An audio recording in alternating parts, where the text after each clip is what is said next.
Colgate Dental Cream to clean your breath while you clean your teeth and help stop tooth decay. And Luster Cream Shampoo for soft, glamorous, caressable hair bring you Our Miss Brooks, starring Eve Arden.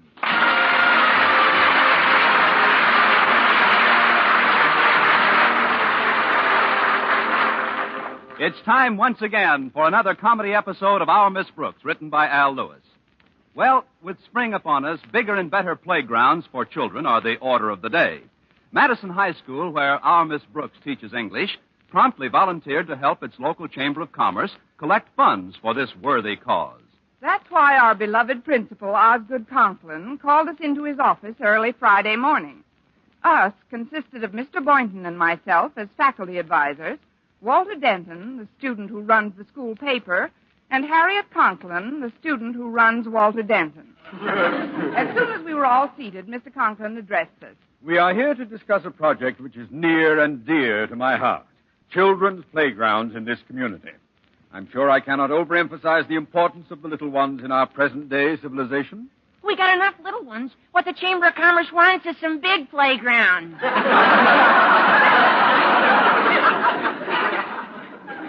If that was intended as a witticism, Denton, it missed the mark. I don't know. I thought it had a certain... Quiet, Miss Brooks. To help raise money for this worthy project, we are holding a charity auction in our gym at 4 o'clock this afternoon. However, due to a very poor publicity campaign handled by Denton, not very many people know about it. But, Daddy, the poor publicity wasn't all Walter's fault. No, it wasn't, Mr. Conklin. He had lots of other duties. Well, yes, sir. He's been managing the basketball team, for one thing. Just a minute. It's very nice of you all to defend me, but I'd rather have this out with Mr. Conklin myself. Now, about that publicity campaign, Mr. Conklin. What about the campaign? Pretty poor.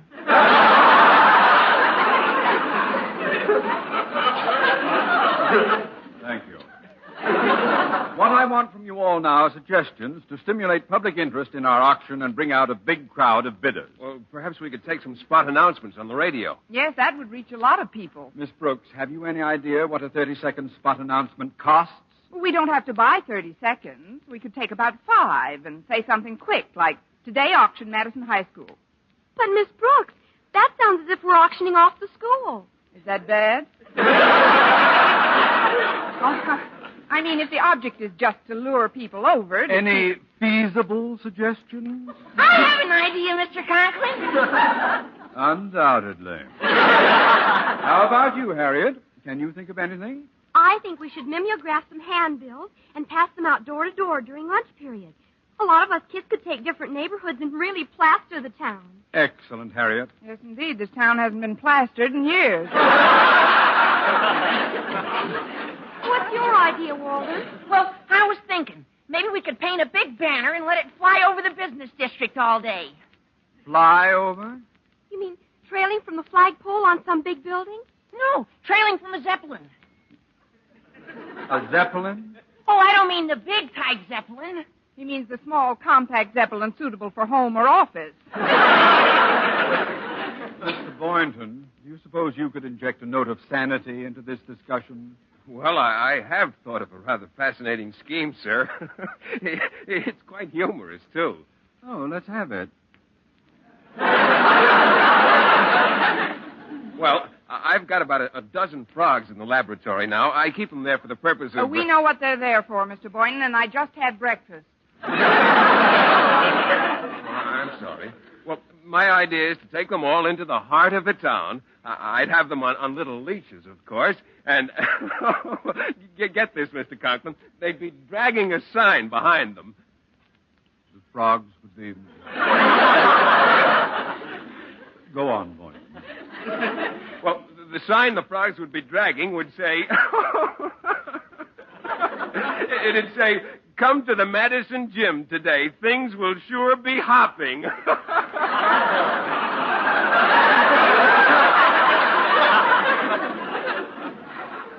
Mr. Boynton, you have my permission to take your idea and hop out of this room. I really think the handbills will do the trick, Daddy. So do I, Harriet. Miss Brooks, do you concur?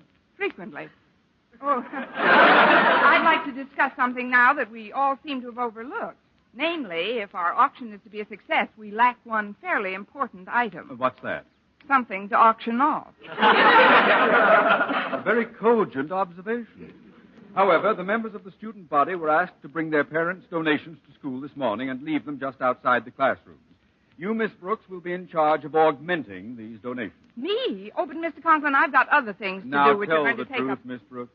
Is there anything as important as raising money for children's playgrounds? Yes, sir. Raising children for the playground. You hear that, Mr. Boynton? When are you going to ask... Quiet, Walter. Look, Mr. Conklin, I want to help in this campaign, but I And really you're don't... going to? I know where we might be able to get some more merchandise for the auction. From Mr. Jessup. He's a pretty good friend of my dad's. Oh, you mean J.D. Jessup, the big real estate man? Yes, sir. He's the biggest philanthropist in this part of the country. Contributes to everything and anything. He's a natural-born sucker for a worthwhile cause. Charmingly put, Walter. And do get in touch with Mr. Jessup. Now, Mr. Boynton, you will see to it that the auction tables are set up in the gym. Oh, yes, sir. You, Miss Brooks, with the assistance of my daughter, will inspect the merchandise outside the classrooms and jot down the approximate value of each object prior to the auction. But, Mr. Conklin, why do I have to go through all that? Because in addition to obtaining more material for this affair, I have also decided to put you in charge of auctioning it off. Meeting's adjourned. Oh, but, sir, I said meeting's adjourned. Good day, all. Good day. Bye, Daddy. Golly, that's quite an honor Daddy conferred on you, Miss Brooks. Just think, you're head auctioneer. Yes, and we both know whose head I'd like to auction off first.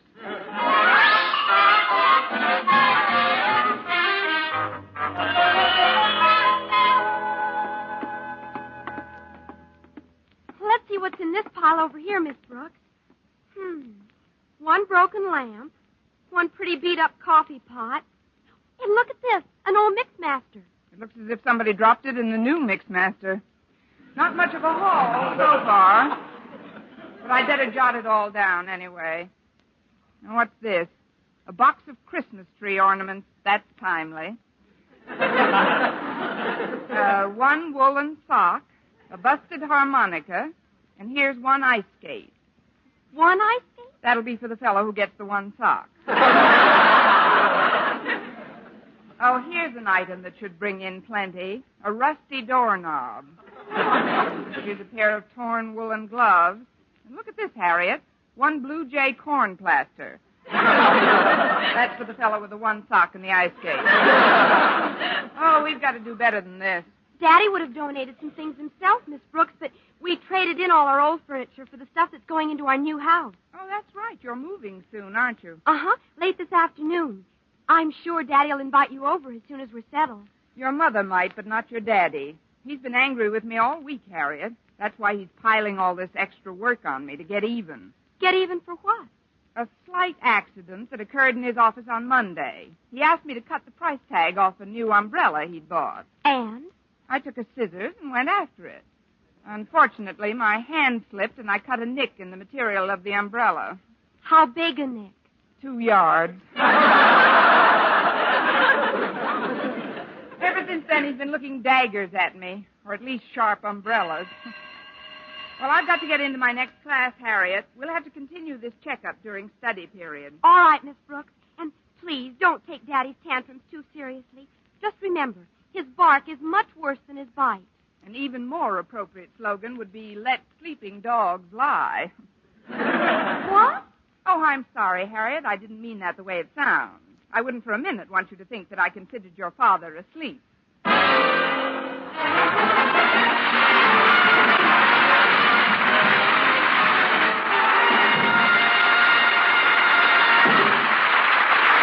Our Miss Brooks, starring Eve Arden, will continue in just a moment. But first, here is Vern Smith. No other dentifrice offers proof of such results. Proof that Colgate Dental Cream helps stop tooth decay before it starts. 2 years' research at leading universities using Colgate Dental Cream, hundreds of case histories, makes this the most conclusive proof in all dentifrice history on tooth decay.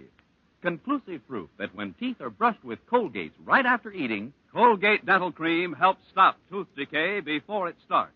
Yes, the toothpaste you use to clean your breath while you clean your teeth. now offers a safe, proved way to reduce tooth decay. Modern science shows decay is caused by mouth acids, which are at their worst right after eating. Brushing teeth with Colgate as directed helps remove acids before they harm enamel. Colgate Dental Cream has been proved to contain all the necessary ingredients, including an exclusive patented ingredient for effective daily dental care. Get Colgate Dental Cream today. Big economy size, only 59 cents. Always use Colgate Dental Cream to clean your breath while you clean your teeth and help stop tooth decay before it starts. Remember, no other dentifrice offers proof of such results.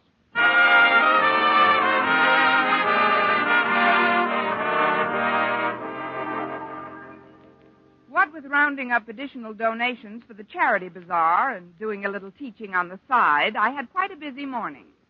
When lunch period rolled around, I was still in a collecting mood, so I decided to have lunch with Mr. Boynton, a collector's item if I ever saw one. Well, here's a nice table by the window, Miss Brooks. Oh, good. Now we can throw the food away without any trouble. Oh, it isn't as bad as it was. I think the food's picked up. I know. They don't want you to step in it. Well, the gym's all set for the auction this afternoon. I'm glad you reminded me, Mr. Boynton. You know, some of the donations are in pretty good shape. And there may be some real bargains on the block this afternoon. Do you think so? Absolutely. If somebody wanted to furnish a little love nest, for instance, he could probably do it for next to nothing. I'll bet he could at that. Yes, sir. Anybody with marriage on his mind could save a pretty penny today. Get a real cozy apartment started. If I run into anybody contemplating such a step, I'll certainly tell him about it. Well, I tried. No, I could use a couple of things from my apartment at that. When you inspected the stuff this morning, you didn't run across a pair of Andirons, did you? As a matter of fact, I did. I don't know who donated them, but they look almost brand new. Well, gee, maybe I can pick them up reasonably at the auction. Well, why wait? We can go look at them right after lunch. And if you like them, we'll have a one-man auction, and I'll see that you get them for a fair price. Oh, but Miss Brooks, would that be fair to the general public? Oh, haven't you heard? They've got andirons.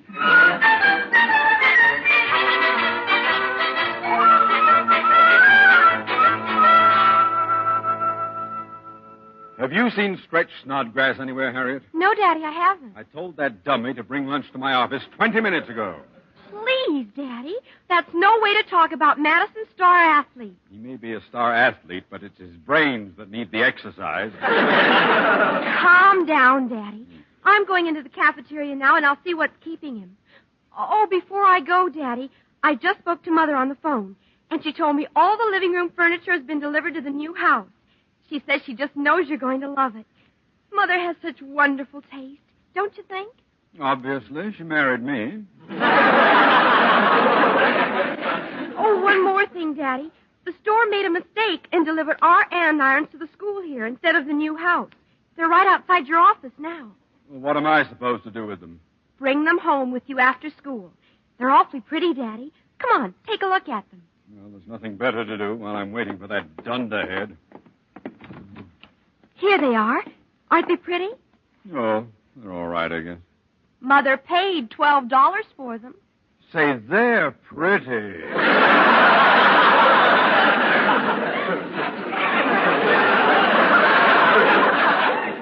Well, I'd better get into the cafeteria. I'll send Stretch in with your lunch as soon as I find him. See you later, Daddy. Very well, Harriet. I'll be in my office. Why everything has to happen all at once, I'll never know. All days to be moving.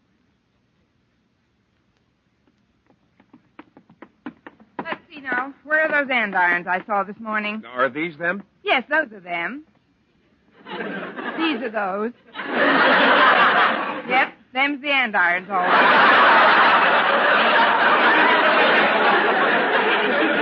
How do you like them?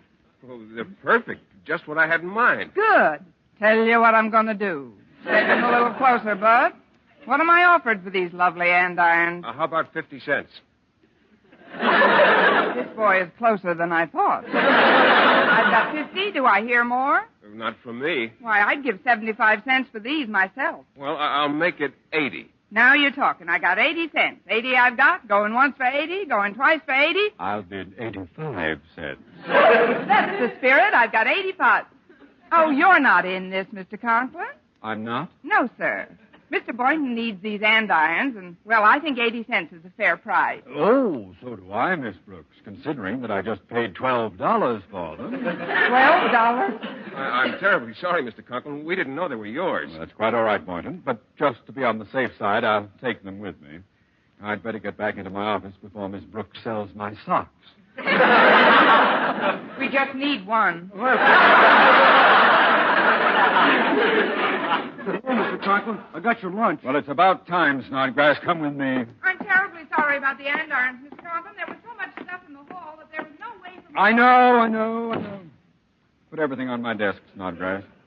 Yes, sir. Here's your coffee. I just put sugar and cream in it, and I'm sure it's just the way you like it. I'm sure it is. Except that I ordered tea with lemon.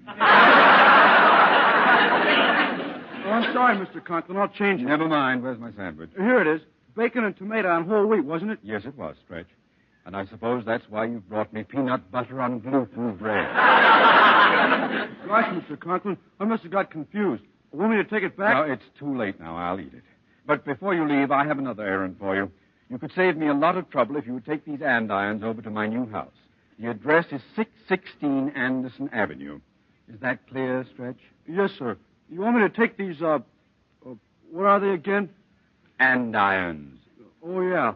You want me to take these andirons over to your new house at, what was that address again? 616 Anderson Avenue.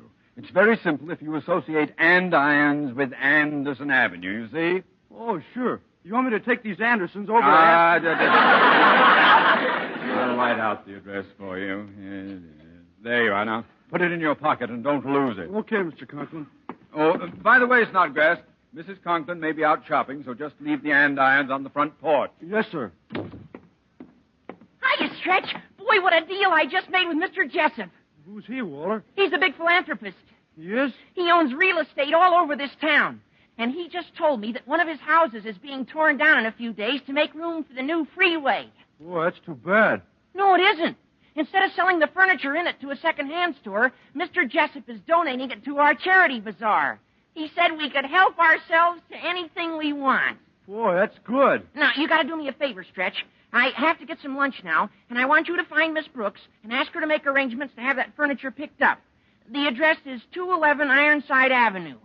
211 Ironside Avenue. Yeah, I wrote it on this slip of paper. Here, I'll put it in your pocket so you don't lose it. But, Walter, I sure appreciate you doing this for me, Stretch. I'll see you later. Wait a minute. Gosh, now he's got everything mixed up. Let's see. Mr. Conklin's new address is on this slip of paper. Where is it? What was it Mr. Conklin said again? Associate andirons? Ironside. That's it. Sure. The andirons go to 211 Ironside Avenue, and we pick up the furniture at 616 Anderson Avenue.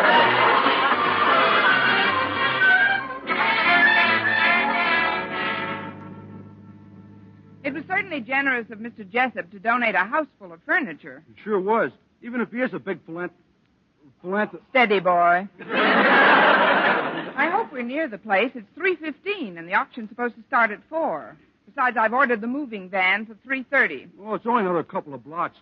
Well, I'm sorry I was late picking you up, Miss Brooks, but I had to drop some andirons off at Mr. Conklin's new house. I know them well. I almost sold them to Mr. Boynton.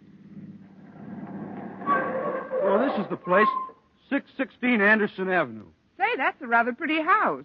It's a shame they have to tear it down and make room for the freeway. Come on, Miss Brooks. Let's go and pick out the furniture we want for the auction. All right, Stretch. Have you got a key to the place? Walter didn't say nothing about no key, but I'll get us in all right. I'll just kick in a window. But, Stretch, you can't do that. Why not? The place is being torn down anyway. Oh, I know, but that's... What'd you say, Miss Brooks? I was just making conversation. Well, this window's too small. I can't reach the doorknob. Oh, wait, there's a French window over here. This one's on me. I've got French heels on. Well, let me help you. You know something, Stretch? One more kick and the freeway can go through here without moving the house.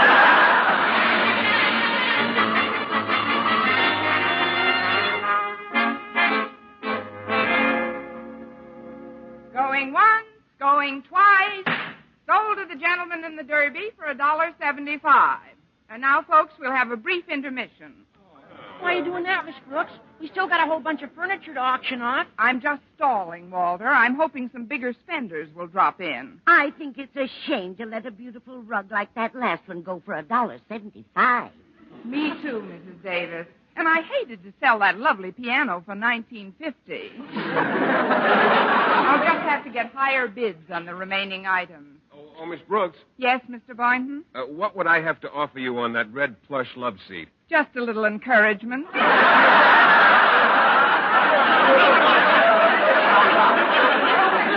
You mean money. Well, it's hard to tell, Mr. Boynton. I have an idea how we can get higher prices. Connie, why don't I act as sort of a shill? A shill? Yes, I learned that word from my brother Victor. When I was a little girl, he was in the theatrical business, you know. Yes, I know, Mrs. Davis. During intermission, he always used to sell me the first box of Cracker Jack with a wristwatch in it. What I'll do is just stimulate the bidding a little. Well, it is for a good cause. Hello, Miss Brooks, everybody. I trust the money is pouring into the till. Frankly, Mr. Conklin, it's just drizzling in. I'm waiting for Harriet's handbills to show a little better results. Have a seat and make yourself at home, won't you?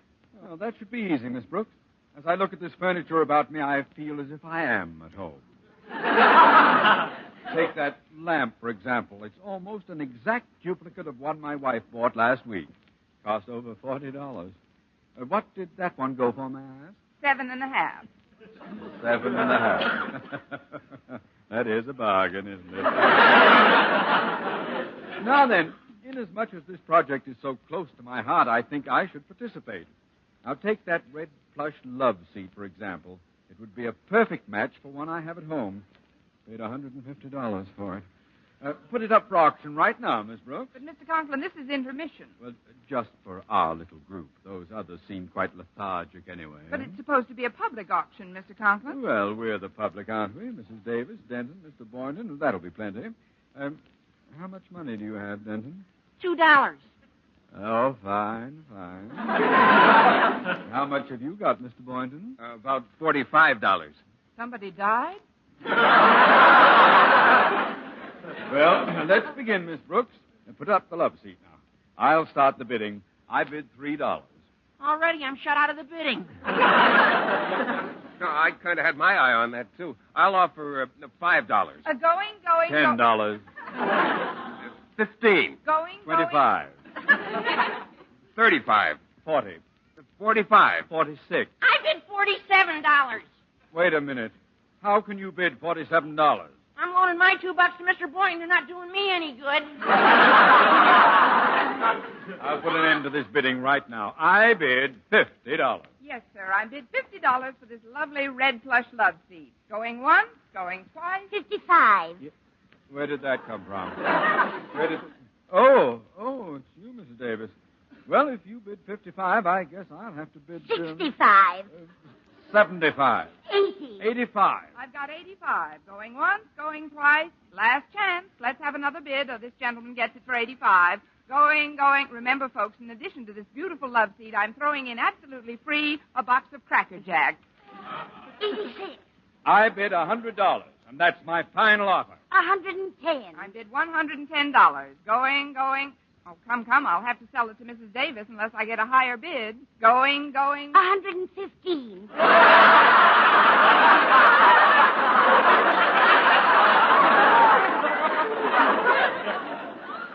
You can't do that, Mrs. Davis. You're bidding against yourself. Oh, what's the difference? I'm just a shill.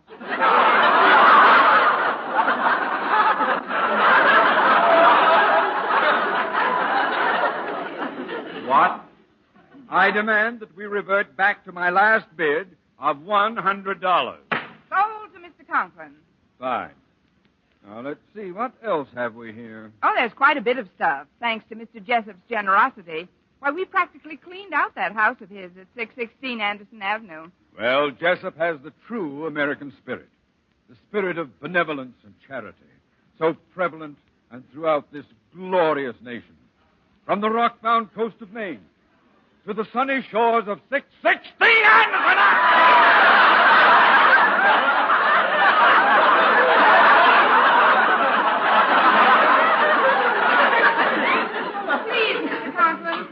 I know you're patriotic, but I've never seen your face turn red, white, and blue before. Miss Brooks, how did you get into that house? Oh, it was easy. Stretch Snodgrass and I just kicked in a few windows. Did you now? Well, I would like... Pardon me, Mr. Conklin. I got to talk to you right away, Miss Brooks. Oh, couldn't it wait, Stretch? I'm rather busy at the moment. But I just saw Harriet Conklin, and I found out we made a little mistake.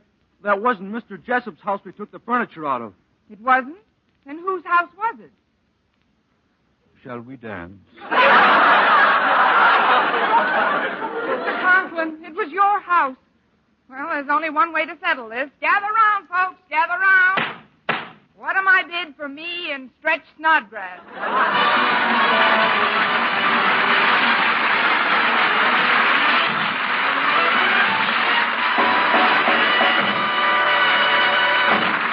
Eve Arden as our Miss Brooks returns in just a moment, but first... Dream girl, beautiful luster cream girl. Tonight? Yes, tonight, show him how much lovelier your hair can look after a Luster Cream shampoo. Luster Cream, world's finest shampoo.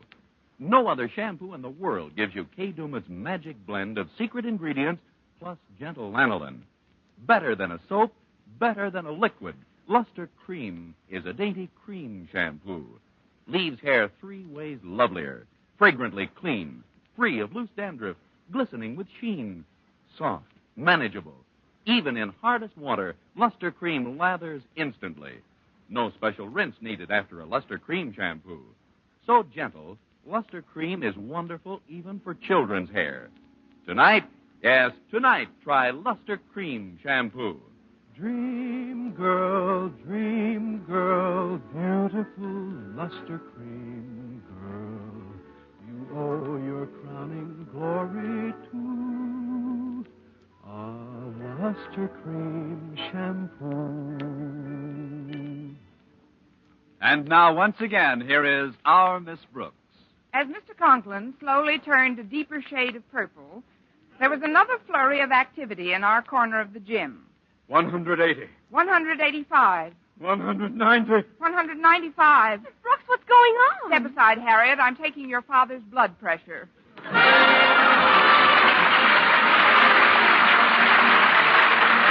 Next week, tune into another Our Miss Brooks show brought to you by Luster Cream Shampoo for soft, glamorous, caressable hair and Colgate Dental Cream to clean your breath while you clean your teeth and help stop tooth decay. Our Miss Brooks, starring Eve Arden, is produced by Larry Burns, directed by Al Lewis, with the music of Wilbur Hatch under the direction of Maurice Carlton. Mr. Boynton is played by Jeff Chandler, Mr. Conklin by Gail Gordon. Others in tonight's cast were Jane Morgan, Dick Crenna, Gloria McMillan, and Leonard Smith.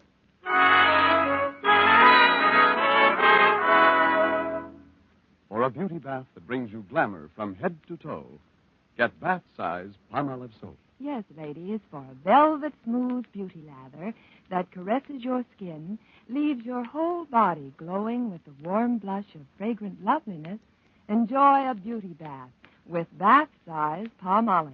It's perfect for your tub or shower. Just the gentlest massage over your body creates a glorious lather that leaves your skin delightful. Yes, for the most luxurious bath you've ever had, get big bath-size Palmolive soap.